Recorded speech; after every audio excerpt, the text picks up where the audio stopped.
Adios, amigos.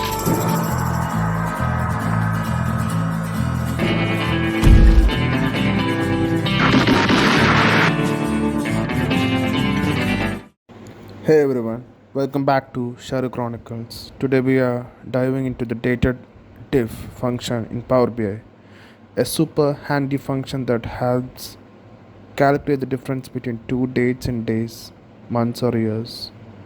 By the end of this video, you will know how to use DATEDIFF to track order processing time, overdue payments, and even projected lines. So let's get started.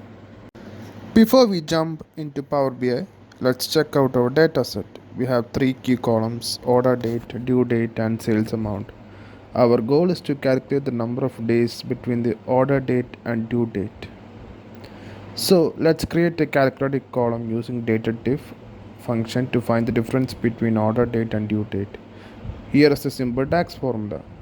So the DAX formula is calculated as the days between is equal to DATEDIFF, and from that we are by opening the bracket and placing sales order data, sales due date, and also select the day, and this function calculates exact number of days between the two dates. And just like that, we have a column that tells us the processing time for each other. Let's take a step further by creating a KPI card that shows the average processing time. We will use the following DAX formula. Average processing time is equal to average of sales of days between that we have calculated earlier. Now our dashboard dynamically updates and shows the average time taken for order fulfillment. And that's how you can use DATEDIFF function in Power BI to calculate date difference and make your reports more insightful.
If you found this tutorial helpful, hit the like button, share it with your friends, and don't forget to subscribe to Saru Chronicles for more Power BI and DAX tutorials. See you in the next one. Happy analyzing.